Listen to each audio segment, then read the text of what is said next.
Sir John, thank you very much, and it's a pleasure to be here. Thank you very much for inviting us, Sandra. Building on the excellent research from ECHO, Sir John, the 2019 Edelman Trust Barometer reveals that trust has changed profoundly in the past year. In the UK, people have very much shifted their trust to the relationship within their control, most notably their employers.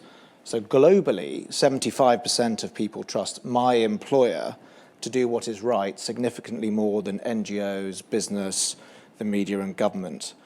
What implications do you think this has for boards and leadership teams as they think about reputation? Well, I think I start with the famous quote from Disraeli, that change is constant.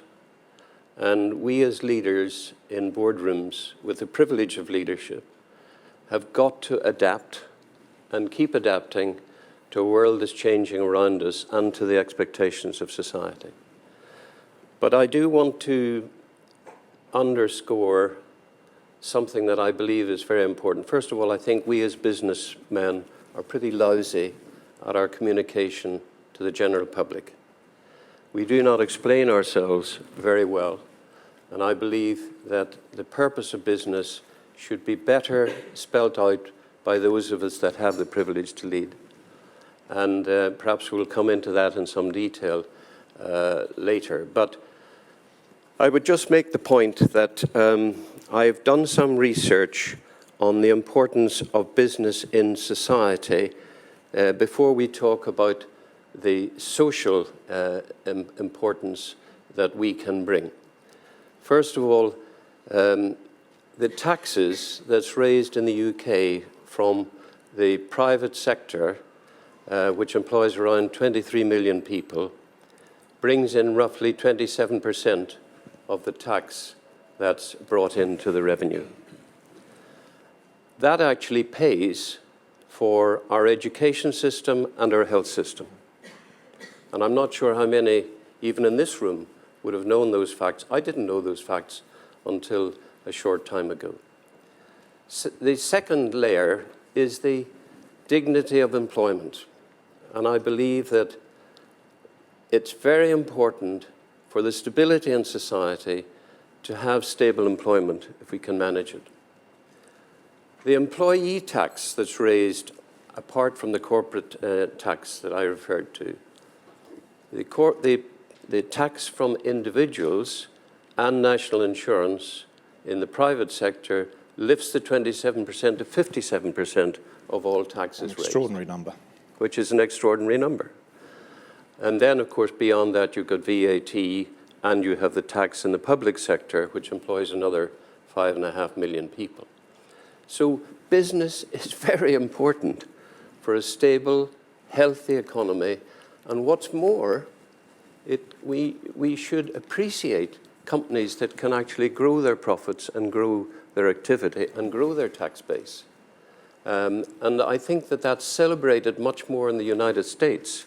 Indeed, I think your statistics almost brought that out, that it's appreciated much more there than it is here. But I come back. I think the burden is on us as leaders to do much more to explain ourselves in a positive way about the positive benefits of business and the profits we generate in our community before we come to the important issue of what else we should be doing. So that leads on nicely to ask about how can a business with aspiration be the best in the world and be the best for the world? Companies like Unilever under Paul Polman and now under Alan Jope are doing an extraordinary job of role modeling this. Yep. How do you view that from the boardroom? Well, first of all, there is nothing incompatible, in my view, about earning profits and being the best performing company in the world, because then you have a real opportunity to really do good in the world. And large companies can also do a lot of delivery for government that governments find hard to do. I'll give you a classic example. When I was chairing Anglo-American, we had the largest AIDS program in South Africa. We were testing 90,000, 100,000 employees a year, plus their families, and providing the drugs to deal with it that the government wasn't able to do. So in National Grid, we had a scheme for 10 years, I chaired it, Young Offenders into Work, where we trained young people in jail whose, if they stayed in jail, the chances of reoffending was about 75%. And those, we've managed to get around 2,200 young people out of jail into permanent work, and the reoffending rate over a 3 to 5 year period came down to 6%. And now government have found that really difficult to deal with offenders and get them into work. And yet one company, working with a number of others, we were able to make that. It's a small dent, but it's illustrative of the power of corporates to do good in society. Yes. You mentioned the government. We're currently witnessing the implosion of British politics. Oh dear. What role can business leaders play to resolve this current impasse? I thought I'd warm you up first before I asked you that one. I was about to cool myself down. Look, it's, I'd hope you wouldn't ask any political questions because it's always a dangerous topic in public. But the reality is that has not been enough listening going on. And I think business leaders who've tried to demonstrate the risks we run with no deal have got short shrift in many quarters. I was on the board of Airbus for 11 years, and the boss of Airbus, Tom Enders, who's one of the world's leading chief executives, came to me and said, we've done a study on Brexit and the big issues we face in getting our supplies from Britain. And by the way, Britain is one of the largest aerospace footprints in the world, in Europe, I should say, in terms of its companies that supply aerospace components. But Airbus employs 15,000 people here, where the wings of every Airbus are designed and built in Britain. And he said to me, we're building 700 planes a year. So if you divide that by 12, you're going to need 60 wing sets a month coming out of Britain into Toulouse or into Hamburg, where the planes are assembled. And if there was 1 day delay in that, there's a massive amount of cash then tied up in the inventory, but more importantly, it's its impact on production. And he was deeply concerned because the costs could potentially run into millions of dollars and euros. And he said to me, what should I do? I said, you must go to the government now. You must explain it. This was 18 months ago. And he got really short shrift. And the attitude from the hardliners was, you would say that, wouldn't you? Which is a stock response from them. Now, I find that people representing our employers, people who are representing us in Parliament, in my view, have a big responsibility alongside us in business to create employment and to create stable employment for the reasons that I stated earlier.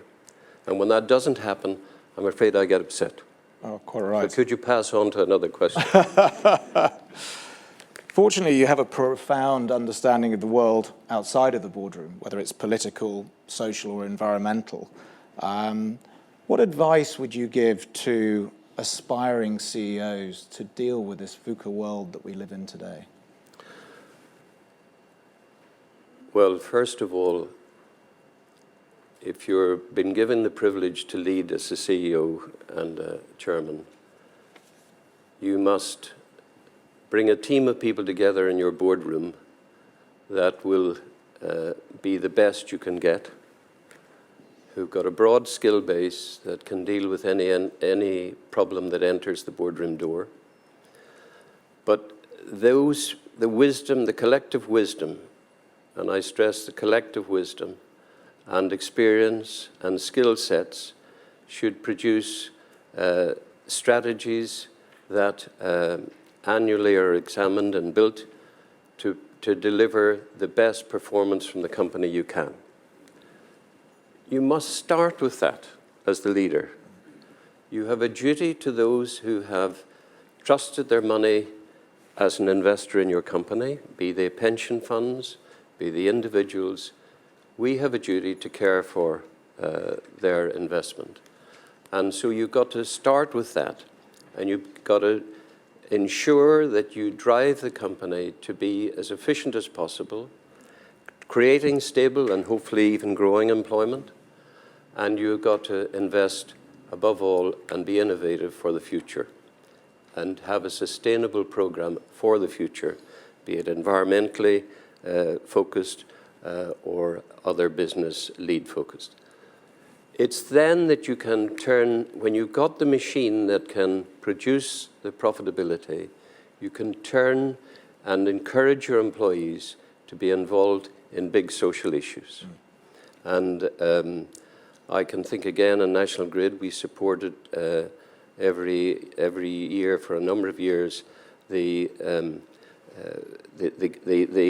semi-Olympic Games for disabled people. Yes.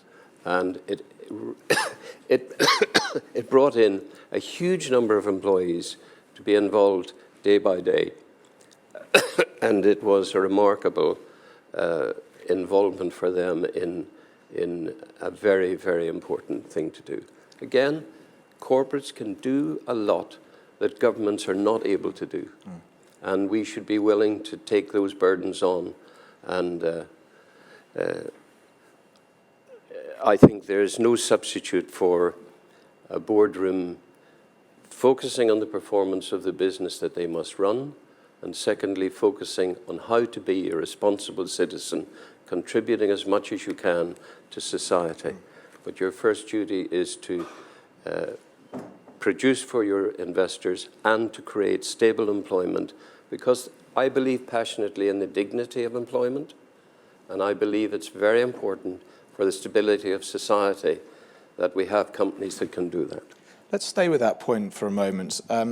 As chairman, how do you ensure that the businesses that you chair have a corporate purpose which creates a material positive impact both on society and the environment? Well, I think that comes down obviously to the overall strategy of the company in the first place. That one of the threads of strategy would be that you will focus on the following areas of corporate social activity that you believe is the right things to do.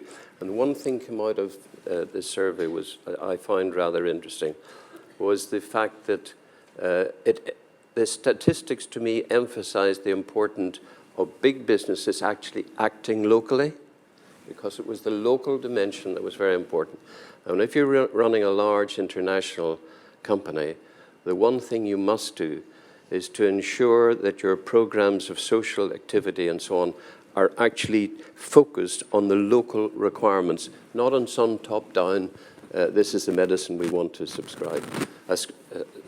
So I think of South America in particular, where outside Rio, we had building a huge mine, and we had to, there were no training facilities in the area. We had to build housing, we had to build training facilities, and we had to build schools. And I remember going to this modern school in the midst of really almost shantytown environments, and to see the difference it made to the people and how thrilled they were. And they had a church in the middle of the village that was crumbling, and we restored it. And people were so enthused. And so it's practical work on the ground.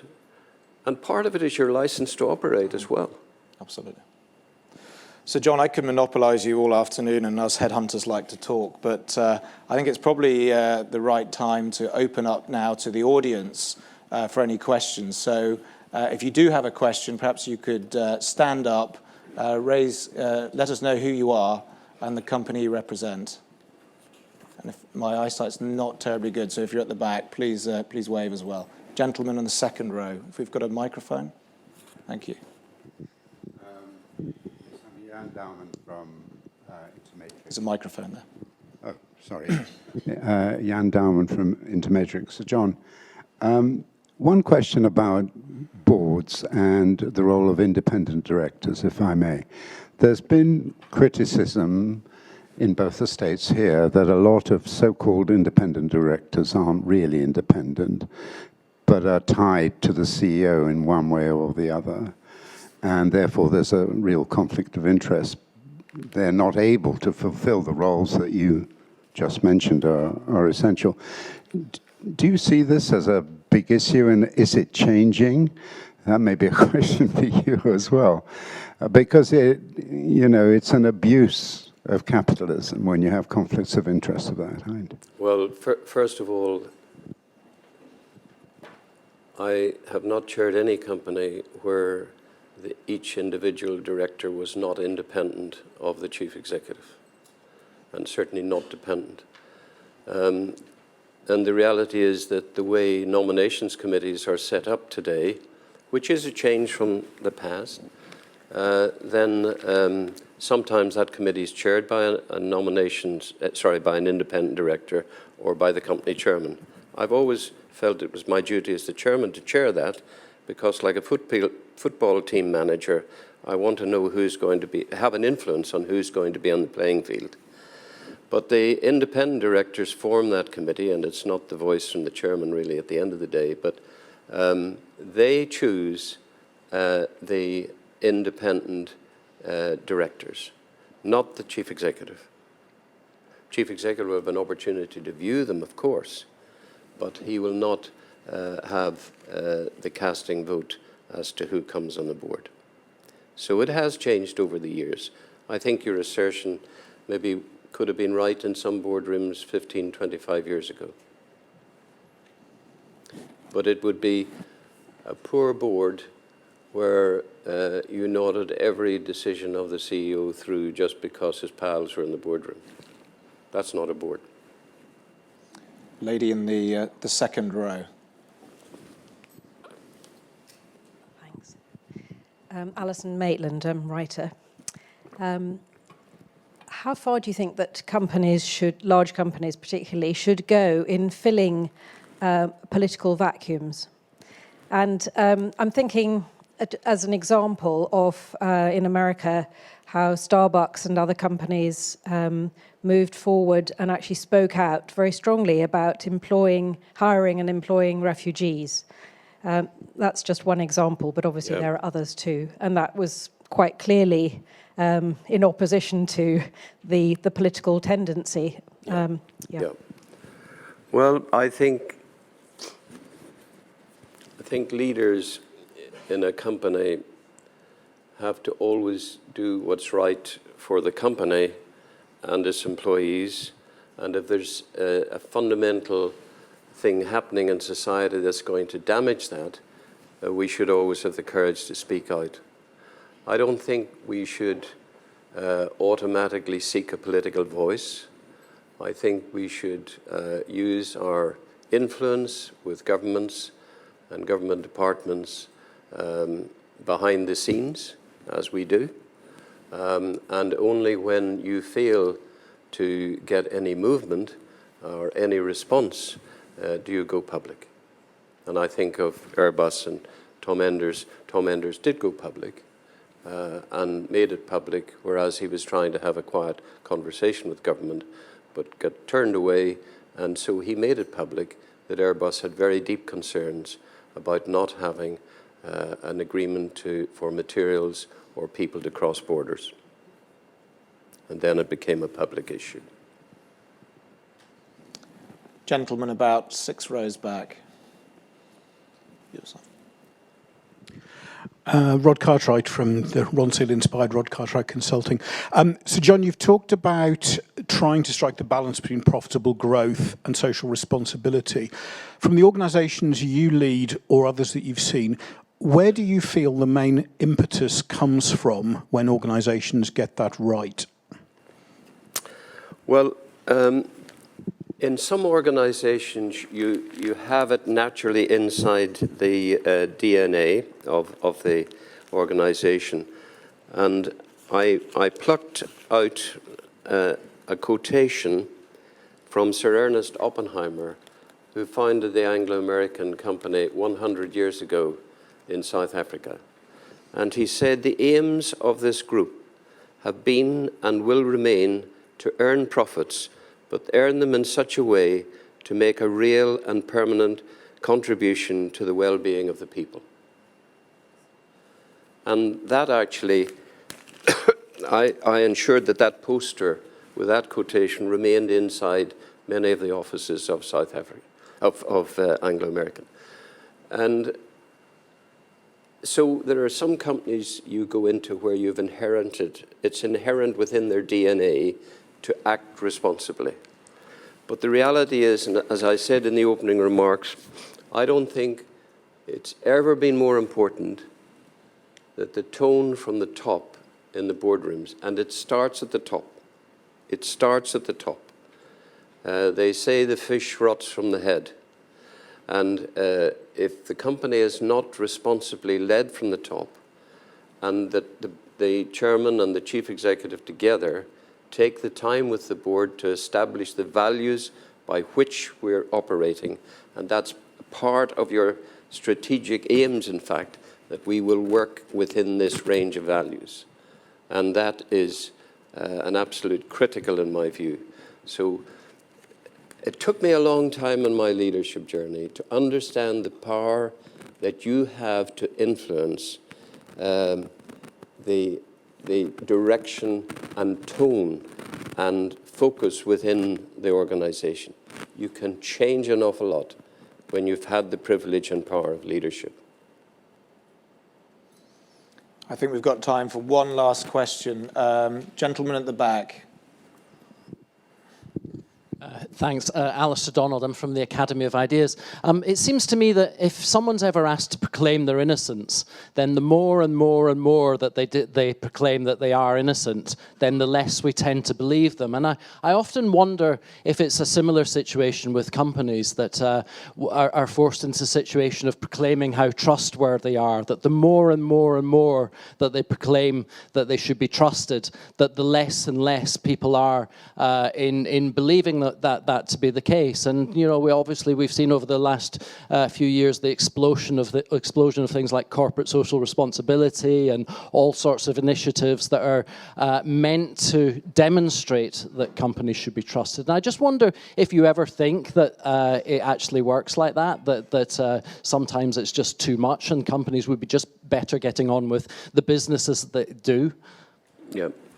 Well, you know, as I come back to the fundamentals, your first responsibility clearly is to operate and ensure the company is operated on the most efficient basis, because that will give you the power and indeed attract good people, etc., that you can go and also deploy doing good things in society.